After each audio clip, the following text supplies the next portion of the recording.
வருகிறது. இன்னைக்கு வந்து தைப்பூசம் உலகம் மொத்தமே இருக்கிற முருகர் ஆலயத்தில் விசேஷமாக பூஜை நடக்கும். ஆனால் நம்ம இடத்துல வந்து வருஷம் இந்த முருகர் கோயில் கட்டி இன்னைக்கு 12 வருஷம் ஆகுது. கிட்டத்தட்ட ஒரு 100 பேர் பால் குடம் எடுத்து பயணம் பண்ண இன்னைக்கு கிட்டத்தட்ட இந்த 12 ஆண்டில் ஒரு சின்ன அனுபவம் என்ன கேட்டால் இங்கே 1008 பேர் பால் குடத்தோடு அபிஷேகம் பண்ணான். இந்த அபிஷேகத்தில் என்ன விசேஷம் இந்த முருகர்னா நவபாசனம் இருக்கிறதால பட்ட அபிஷேக ஜலம் வந்து ஒரு மருத்துவ குணம். இது வந்து சக்தி பீடம்னு சொல்லுவாங்க, சித்தர் பீடம்னுவாங்க. இந்த சித்தர் பீடத்தில் என்ன விசேஷம்னு கேட்டிங்கன்னா மருத்துவர் மொத்தமே இந்த வந்து வைத்தியசாலை மாதிரி இது கோயில். உலகத்திலே பல பேருக்கு இந்த மனநிலை இல்லாத பிள்ளைங்களுக்கு இலவசமாக இங்கே சிகிச்சை பண்ணுறோம். இதே மாதிரி பல விஷயங்கள் எல்லா வியாதிக்கும் குணப்படுத்துகிற திறமை வந்து இங்கே சித்தரையாக உண்டு. அதை வச்சு குணப்படுத்துகிறோம் ஒன்று. ரெண்டாவது, இந்த தைப்பூசத்துக்கு எங்களுக்கு ரொம்ப பெருமை என்று கேட்டால் இந்தியாவில் வெளிநாட்டிலேருந்து பல நண்பர்கள்லாம் இந்த கோயில் இந்த ஒரு 2 நாள் 3 நாள் முன்ன வந்து தங்கி இந்த முருகருக்கு வழிபாடு பண்ணுற போது ரொம்ப பெருமையாக இருக்குது. ஏன்னா இந்த ஜலம், இந்த அபிஷேகம் வந்து நவபாசன்ற அபிஷேகமே ஜலமே ஒரு பெரிய மருத்துவ குணம். அந்த மருத்துவ குணத்தோட அருமை தெரிஞ்சதால் அவங்க வந்து வெளிநாட்டிலேருந்துலாம் இங்கே வந்து தங்குறாங்க. பல பேர் பல விதத்தில் பார்ப்பாங்க. நீ சென்னையில் இருக்க இந்த பூந்தமல்லியிலே இந்த நவபாசனம் இருக்குது ஒரு பெரிய விசேஷம். கிட்டத்தட்ட இன்றைக்கி ஒரு 25,000 பேர் கிட்டத்தட்ட முருகரை பார்க்கறதுக்கு ஒரு வாய்ப்பு உண்டுன்னு சொல்லி 25,000 பேருக்கு உணவு நண்டுன்னு இருக்குது. ஸோ இதோட கூட இருக்கலாம் ஒன்று. ரெண்டாவது, எல்லாத்தோட பெரிய விஷயம் இந்த கோயிலில் விசேஷம்னா எப்படி வாரம் செவ்வாய்க்கிழமை வேலைக்கிழமை விசேஷமாக அபிஷேகம் பண்ணி ஜலம் கொடுப்போம். ஸோ அன்றைக்கி வந்து ஒரு 4000லேருந்து 5000 பேர் ஒரு நாள் செவ்வாய்க்கிழமை வேலைக்கிழமை இங்கே வருவாங்க மக்கள் பல இடத்துலேருந்து. இன்றைக்கி வந்து பெருமை என்னென்னா இந்த நவபாசனம் முருகர் கோயிலால் தமிழ்நாடுக்கு ஒரு பெருமை, சென்னைக்கு ஒரு பெருமை. ஏன்னா பல மாநிலத்திலேருந்து வராங்க. இன்றைக்கி வந்து இது கிட்டத்தட்ட ஒரு 80 பேர் மலேசியாவிலேருந்து வந்திருக்காங்க. இந்த ஒரு பெரிய கும்பாபிஷேகம் மாதிரி இந்த ஒரு திருவிழா நடக்குது இந்த நிகழ்ச்சி. ரெண்டாவது, இந்த முருகர் வந்து கிட்ட வேண்டிங்கன்னா எந்த விஷயமும் அற்புதமாக நடக்கும். இந்த முருகர் நவபாசனம் வந்து இந்த பௌர்ணமி அண்ட் தைப்பூசத்துக்கு வந்து ரொம்ப விசேஷம். அதுவும் இன்றைக்கி வந்து ஞாயிற்றுக்கிழமை லீவு நாள். ஸோ காலைல 4 மணிலேருந்து மக்கள் வந்துன்னே இருக்காங்க. தொடர்ந்து ஒரு கிட்டத்தட்ட ஒரு 1 கிலோமீட்டர் வரைக்கும் ஜனம் நிற்குது ஒன்று.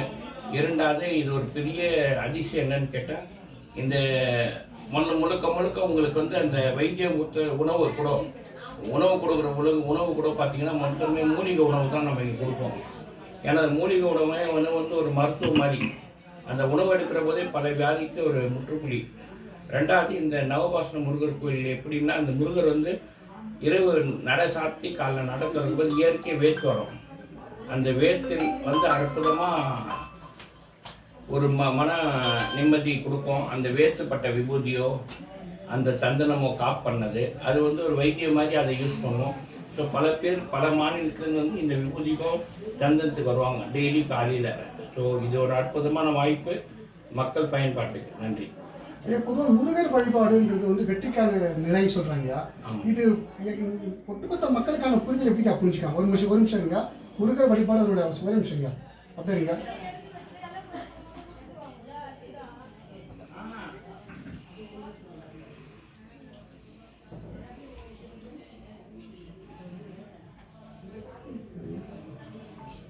பேசுறாங்க சொல்லுங்க ஐயா. பொதுவாக முருகர் வழிபாடு எப்படியா புரிஞ்சுக்கலாம்? முருகருடைய வழிபாடுன்றது வந்து வெற்றிக்கான நிலைன்னு சொல்றாங்க. நோய் நொடி இல்லாமல் இருக்கணும்னா முருகர், அதான் முருகர்லேயே அந்த நவபாசனம். ஒரு முருகர் வணங்குற போது பல விஷயங்கள் நம்ம தடையை நீக்கிற சக்தி வந்து இறைவன் கிட்ட இருக்கிற எல்லா இறைவன்கிட்ட சக்தி உண்டு. அதை விசேஷமாக முருகருக்கு ரொம்ப அதிகம். நீங்கள் நினைக்கிற போது உங்கள் ஆலயத்தோடு வரணும், இல்லத்திலேருந்தே அந்த முருகர் உங்களுக்கு காட்சி கொடுக்குற ஒரு தெய்வம்னு கேட்டால் அதுதான் முருகர். ஸோ பல நீங்கள் கோயில் பார்த்தீங்கன்னா முருகர் கோயிலில் வந்து எல்லாம் மலை மேலே தான் இருக்கும். ஏன்னா அந்த இயற்கை அந்த குணம் இருக்கிறது இருக்குது. இதே மாதிரி தான் இந்த முருகர் கோயில் அனுபவிக்கிற போது மக்கள் பல பேர் சொல்லுவாங்க முருகர் கோயிலுக்கு வந்தாலே ஒரு மன நிம்மதி. அந்த மன நிம்மதி இந்த இறைவன்கிட்ட அதிகம் உண்டு. அப்போ தைப்பூச விரதத்தில் வந்து பல்வேறு விதமான நிலைகள் இருக்கு இல்லையா? பொதுவாக விரதம் இருக்க முடியாதவங்க இந்த விரதம் தவறியவர்கள் என்ன செய்யறாங்க? இறைவன் வந்து எல்லாத்தோட வந்து உங்களோட மனசு உங்களோட ஆசை தான் பார்ப்பாரு. நீங்கள் விரதத்தோட உங்களோட எண்ணம் என்ன இருக்குது, என்னை நம்பிட்டாலே அது வந்து என்ன இருந்தாலும் அதை தட்டி கைக்கிற ஒரு சக்தியான இறைவன். ஏன்னா அவர் வந்து ஒரு என்ன சொன்னாங்க மருத்துவ குணத்தால் நான் சொல்ல வரேன். ஒரு பக்குவமாக இருக்கிறது தான் இது வந்து நீங்கள் வந்து தவம் இருக்கிறது, இறைவனை சுற்றுறது. காரணம் என்னன்னா அது ஒரு சயின்ஸ் மாதிரி. ஸோ அது வந்து முருகன் என்ன சொல்லுவார்னா, நீங்கள் என்ன நினைச்சாலே போனால் தான் சொன்னேனே, இல்லத்திலே வந்து நீங்கள் நினைச்சாலே அந்த விஷயம் நடக்கிற ஒரு இறைவன் யாருன்னு கேட்டால் முருகன். நன்றியா. நன்றி.